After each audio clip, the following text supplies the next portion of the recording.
I'm Aryeh Schwartz along with Rachel Galligan, and welcome to the Winsidr Show where it's all about the W. It's been a crazy time. Opening weekend has come, it's gone. We are in the thick of the WNBA season. Let's dive in and discuss our reaction to the first few games for every team.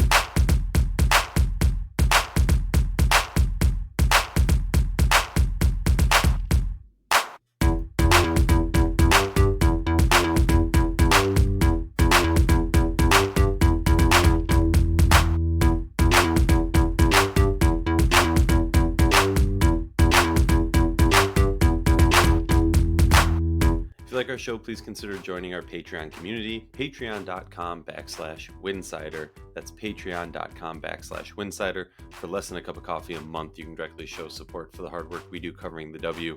And don't forget to see our amazing staff's written content over at winsidr.com. And if you're looking for a fun new way to enjoy the W, Winsidr on playback and our WNBA watch parties, use the link playback.tv/Winsidr.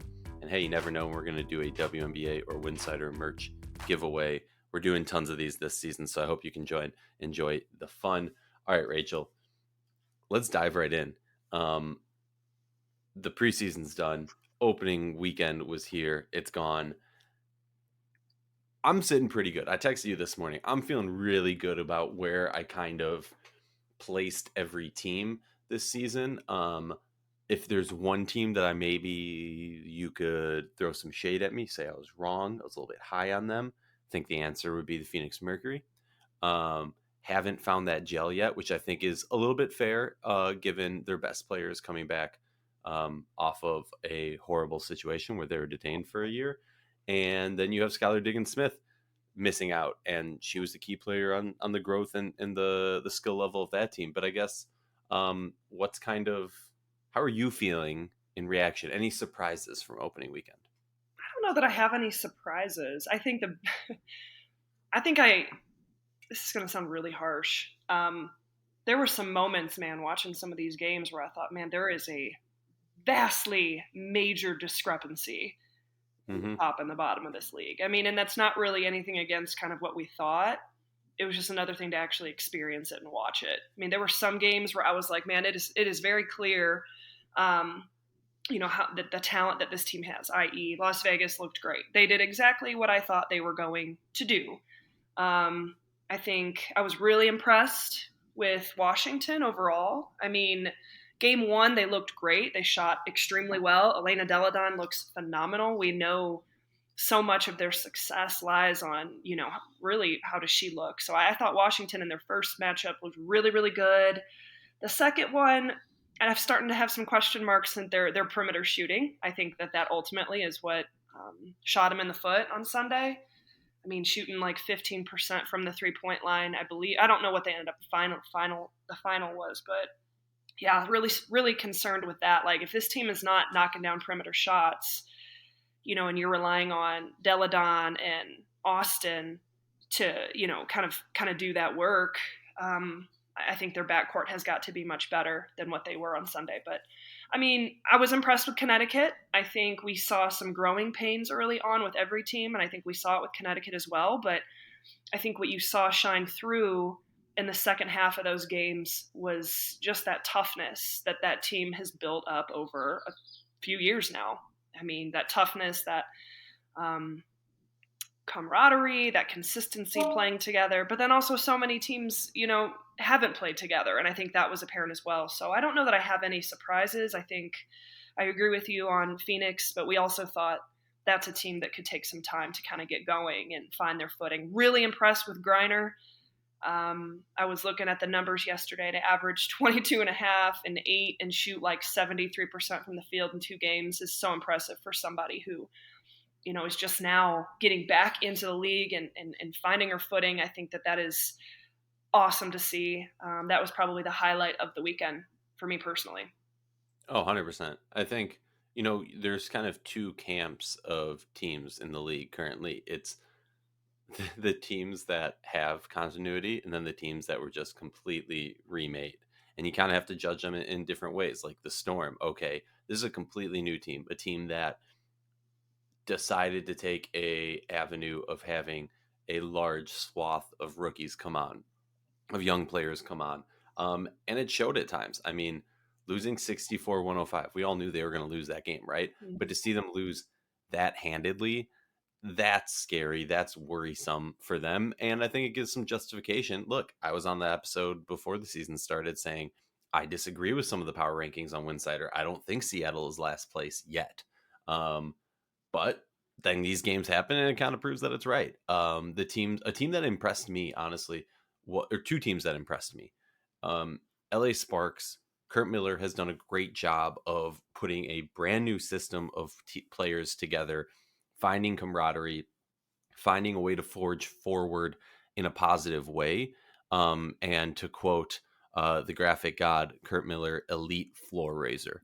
Like he takes a team and he raises their low just so much. And I don't know many other coaches who do that. And that's why he's the perfect fit there. And then James Wade in Chicago, where like I'm looking at Minnesota, like the teams that we all expect to struggle and not necessarily make strides forward this year are Seattle, Minnesota, Chicago, and LA, right? But LA is saying, no, no, no, hold your horse, Aryeh.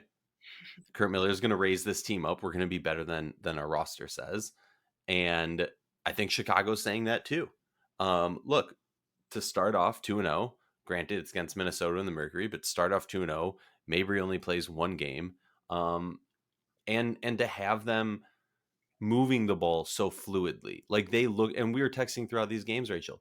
Some teams look like five players just got like picked up in a pickup game, Mm-hmm. and some teams look like, hey, whatever they were doing in camp clearly resonated, and they look like a cohesive unit. Whether or not they're going to be champions or whatever, but at least like they're over that initial hump of, hey, we need to learn how to like complete simple entry passes. Well, and just an ability to kind of be in games. I mean, Mm-hmm. I'm still kind of in that, I take this route every year. Like the first week or week and a half, first couple weeks, I'm kind of taking things with a grain of salt. I mean, we saw two vastly different teams, even in the Liberty, Oh yeah. over the weekend. And I mean, I was impressed with LA's showing. I think that you just have a system, you have a consistency, you have a coach who's experienced and knows what it takes to win in this league. You have pieces that mesh well together. I mean, by nature, that's going to look better. The product is Mm-hmm. just going to look better. Now it's going to come, and it's the same thing with Chicago. I mean, vastly different players, all new, but those two coaches know how to win in this league, and so it's kind of going to be one of those things where, all right, that tier of teams, the Chicagos, um, the Dallases, the LAs, like it's going to be scratching and clawing night in and night out to win games and be in games. And really those games are going to be a bit of a coin flip, or you get the sense that it might be a bit of a coin flip in who's going to come out on top in some of those games. But the bottom of the league, I think we had it in like what, 4 tiers before the season. It was like New Something like York that. and at Las Vegas, and then it was like Washington and Connecticut, and then it was like the Dallas, the Atlantas, maybe LA if you want to throw them in there, maybe Chicago, and then like the very, very bottom. Which for me right now, I kind of have a question mark with Phoenix because it's just I don't know what's going to happen with them. I don't trust coaching there. Like Yeah, the problem there yeah, is you have adjustment like, wise. yeah, I mean LA, Minnesota, Chicago, Seattle, and Phoenix all have one or more, according to your perspective, superstar players, right? And it's kind of like, what positive twist is the coach, like what is the coach doing, Kurt Millering, for lack of a better term, to raise your floor? Yeah, I mean it really sucks with Phoenix. I mean that's a completely different team if Skylar Diggins is playing, and the situation, that if she was playing on this team, I think they have that extra gear, extra Hmm. multiple gears, because she Hmm. just by nature does that. So you're looking at a team that was designed a certain way, but they're not at their full strength because of missing that X factor. So can they do enough? Can the supporting cast do enough to kind of pick up the pieces that Skylar Diggins Smith does not, bring to the table because she's not playing? So I don't know. I am concerned with Phoenix, just as a whole, and especially the backcourt. Tarazi didn't particularly look great, but that's okay. I There's mean, it's Phoenix. yeah, We know they're not going to do good in the beginning of the season. It's exactly. more about middle of the season, end of the season. Exactly. So, I mean, I think when it comes to the Fever, love the energy on the bench. I think Aaliyah Boston has done a really good job first couple games. Just kind of seamlessly jumping into the league and like Find your and footing. impacting. But Yeah. the question is going to be like, man, as we go through these next few weeks, like how far away is Indiana? Hmm. From being competitive with that middle pack of the league. Are they that far, or are they do they have a chance to kind of figure it out and get rolling a little bit? Because I know they're young. I know we got a lot of rookies, but at the same time, I don't know. It's just I just would love to. I think you see spurts. I think you see the energy. I think you see a lot of life in that organization, and I love like they kind of settled in that first game and kind of came back the second half and really were competitive. I think it's going to take them a minute to get going, which is completely fair. Look, they're going to have an opportunity on Sunday against the Fever. A Fever Dream game is going to be an opportunity, right? Like realistically, they had a little bit of a tough starting, as it were, Yeah. opening night. A game that honestly, arguably, was my favorite of opening weekend was Atlanta Dallas, and to me, because while these teams we've been talking way too much about, Chicago, LA, Phoenix, and Seattle, have had all this turbulation during the offseason. These two teams have engaged with each other in a trade or two, but like in the sense of have had some continuity and are on in all of our minds a projection or a path forward, right? And what I saw was the first half, a very classic. The Dallas Wings start off first half really hot, looking great, hitting everything, offensive flow of motion. This is what we've seen over the past few years.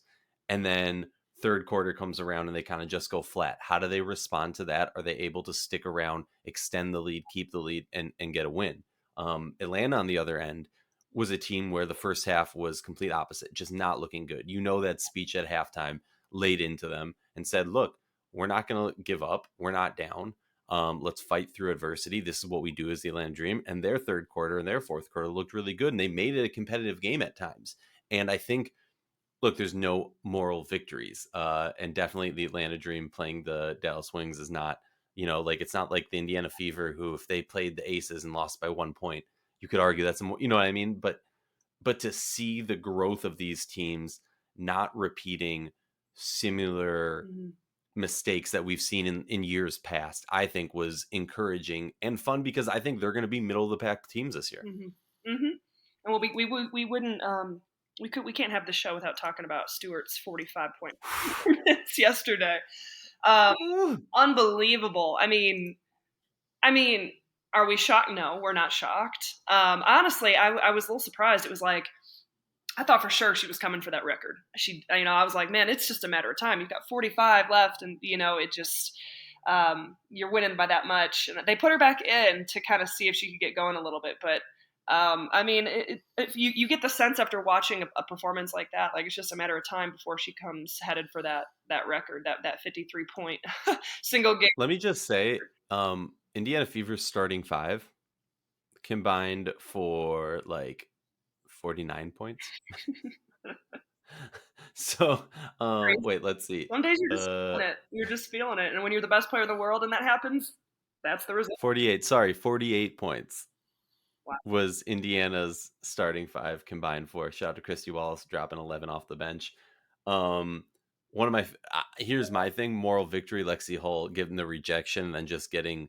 I don't know if you saw this. I'll send it to you. It's amazing. Lexi Hull gets an amazing block on Stewie, to which Stewie kind of just like bodies her to the floor afterwards, and it was one of my favorite moments of opening weekend. No, but the efficiency, right? Forget setting, a Liberty House record.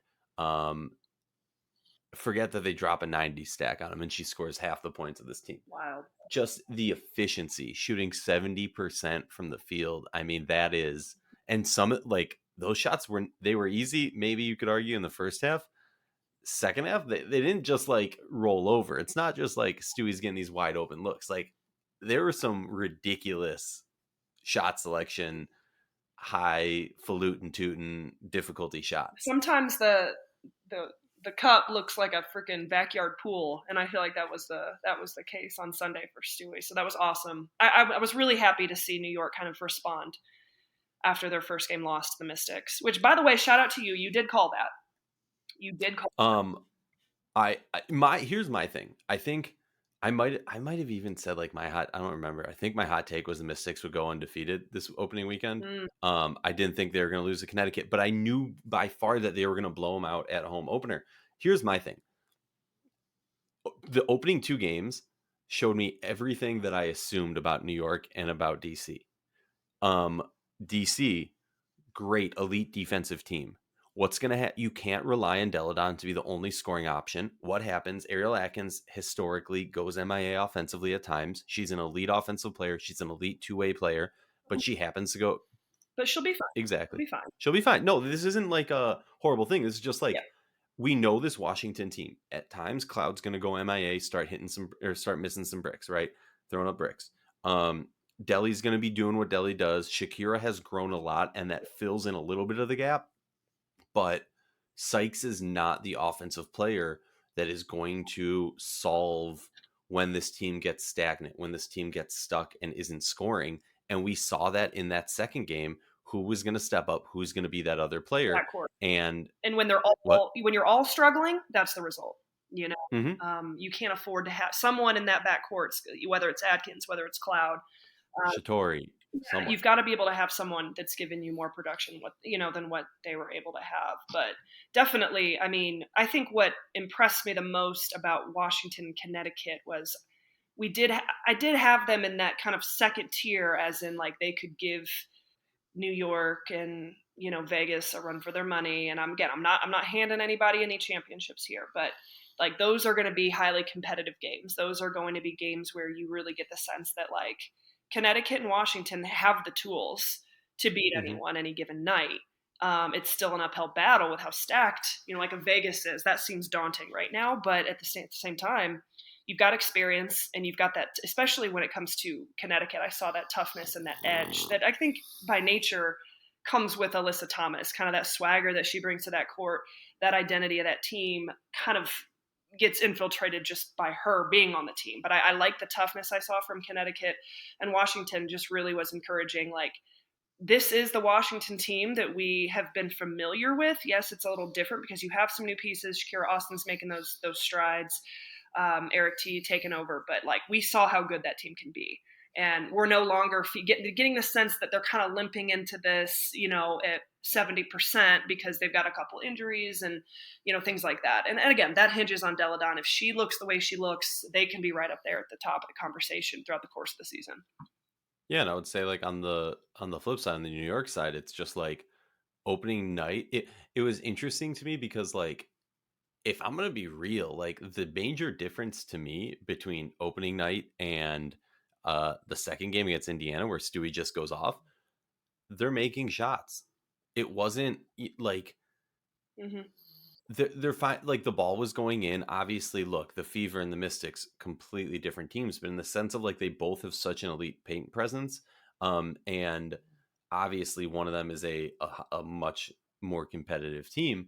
But just like for the Liberty, I think the questions are there. Who's going to be the paint presence for the Liberty? Does Stewie want to bang down low all the time? Mm-hmm. Does JJ? JJ has always kind of had the ability to not have to do that, having Alyssa Thomas, having some of the other bigs who are on Connecticut.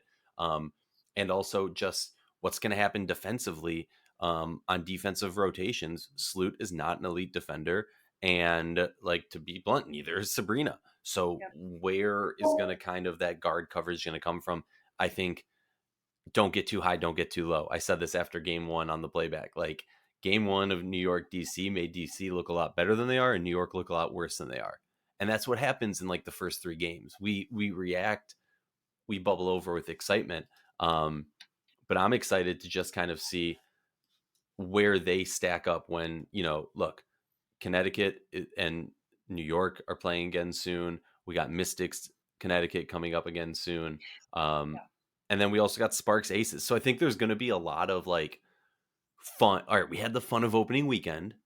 Now we kind of get to, okay, where do you stack up? You get to kind of get secondary looks at some of these teams. Yeah, we've seen Connecticut. Yeah, we'll see Connecticut and Washington play each other again. I love that matchup. That's great. But a week from now, we're going to have 11 more games under our belt. Hmm. Hmm. Multiple looks at these teams where it's less of initial reaction, and just kind of like, wow, this is what I thought was cool. These are my question marks. A week from now, it's going to be like, okay, we've seen this team play 4 times now, 3 or 4 times now, maybe even more.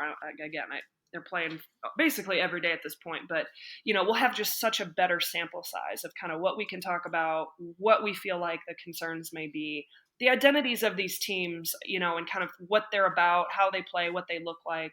We'll have a better picture, a week later. Well, just to remind everyone, because it's that time of the episode, it's pick 'em. Um, Starting off strong for me. I'm up 3-1. I thought we were tied, and then I looked back at it. Man, We both said Connecticut. I said DC over NY. You picked Chicago. I said LA. You said Phoenix. And here's the thing: the one that I felt the worst on, besides the Minnesota one, obviously, um, was the LA Phoenix game. The closer that game got, like I was from game time of like all the other ones for like the 2 hour stretch until their game started. I was sitting there like, damn, shouldn't have put that bet down with no, I Rachel. was Phoenix gonna I win. was sitting there thinking, why did I pick Phoenix? I know better. We both had such I buyer's know remorse. better than this. Why did I pick that? But I think I was just trying to be different. That's gonna be my excuse. All right, Rachel, you're definitely different. So I'm up 3-1. You're 2-2. And hopefully it sticks like this for the rest of the season. But we'll do the next games. We got Connecticut at DC now. So the Sun at the Mystics, and then the Atlanta Dream in Minnesota. I'm curious who you're going with. I already have picked mine. I'm not going to show you, but I've picked mine. And you can go with whatever you want. I won't tell you mine. I'll tell I you think after. Washington will bounce back on Tuesday over Connecticut. I think they'll being at home, and I think they'll bounce back, and yeah, they'll get that one. Atlanta will beat Minnesota.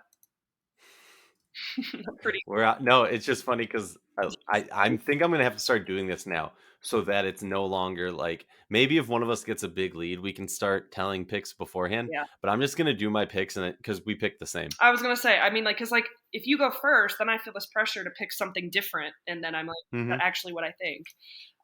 So yeah, I think that's how that works. Screw it, let's do Thursday as well. We've got Las Vegas at LA, and then Minnesota at Phoenix. I got Vegas beating the Sparks, and I'm gonna go ahead and say I think Phoenix will get their first win over Minnesota.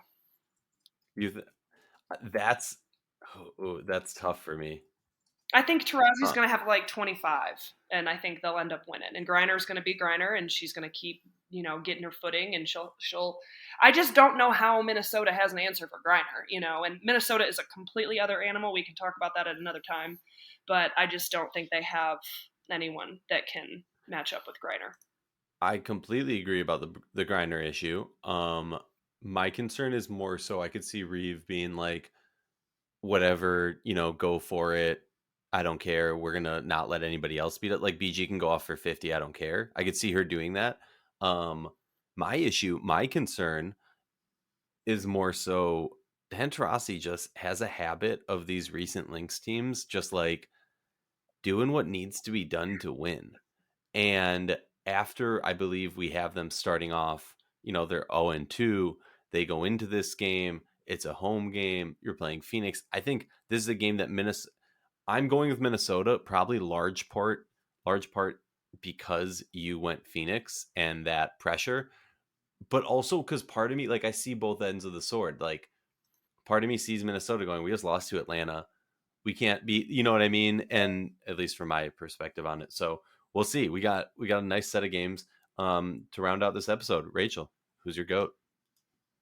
No answer.